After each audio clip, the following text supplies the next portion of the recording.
Om Swastiastu. Perkenalkan, nama saya Niko Mangginiari dengan NIM 21020222765. Saya di sini selaku moderator dari kelompok 7 yang akan membahas materi mengenai metode harga pokok proses lanjutan. Di sini saya akan memperkenalkan anggota kelompok 7. Yang pertama itu ada Niluh Anggiani dengan NIM 21020222697.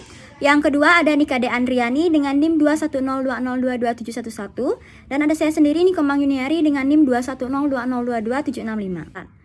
Di mana materi yang pertama, produk hilang dalam proses, akan dibawakan oleh rekan saya, yaitu Niluh Anggiani. Untuk waktu dan tempat saya persilakan.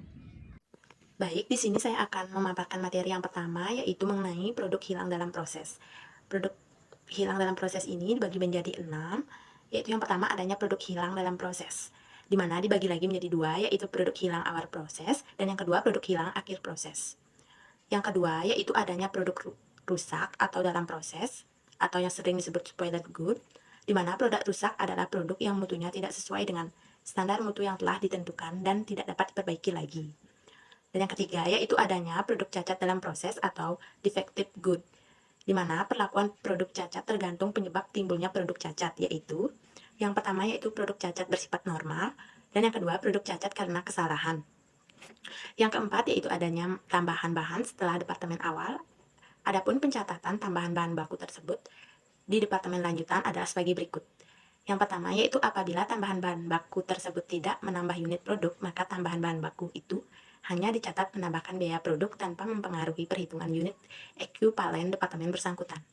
Yang kedua, apabila tambahan bahan baku tersebut mengakibatkan bertambahnya unit produk di departemen yang bersangkutan, maka akan mengakibatkan diadakannya penyesuaian terhadap harga pokok produksi persatuan dari departemen sebelumnya. Yang kelima yaitu adanya bahan sisa proses produksi atau scrap material, yaitu adalah bahan baku yang merupakan sisa proses produksi yang tidak dapat dimasukkan lagi dalam produksi untuk tujuan yang sama, tetapi mungkin dapat digunakan untuk proses produksi yang berbeda atau dijual kembali dalam suatu jumlah tertentu. Bahan sisa ini nilai jualnya lebih kecil dibandingkan produk utama. Dan yang terakhir yaitu adanya bahan buangan atau waste material, yaitu adalah bagian dari bahan mentah yang tertinggal sesudah proses produksi dan tidak mempunyai kegunaan untuk dipakai atau dijual kembali. Baik, sekian dari saya. Terima kasih. Baik, selanjutnya itu ada materi yang kedua mengenai tambahan bahan pada departemen lanjutan, yang dimana akan dibawakan oleh teman saya, yaitu Nikade Andriani. Untuk waktu dan tempat saya persilahkan.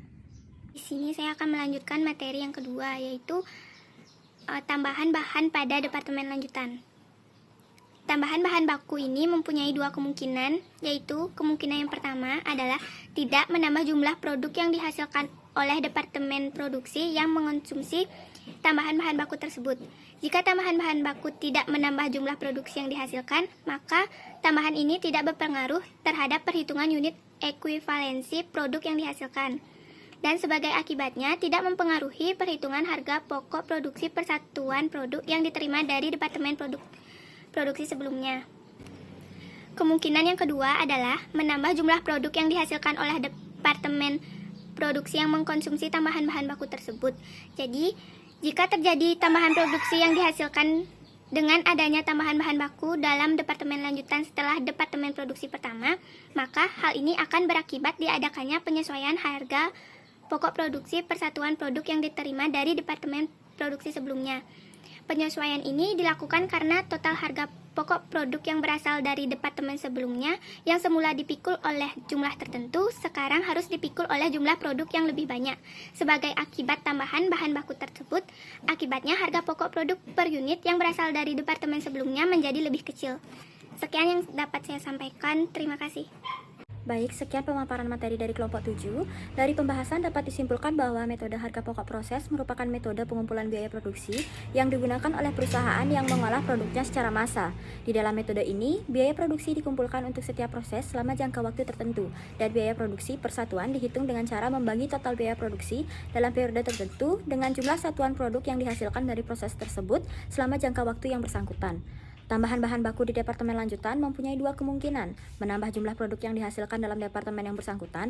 Tambahan bahan baku tersebut tidak menambah jumlah produk yang dihasilkan dalam departemen yang bersangkutan, dan bahan baku tersebut menambah jumlah produk yang dihasilkan oleh departemen yang bersangkutan. Sekian pemaparan materi dari kelompok 7. Kami tutup presentasi kami dengan para mesanti. Om Santi Sati Santi Om.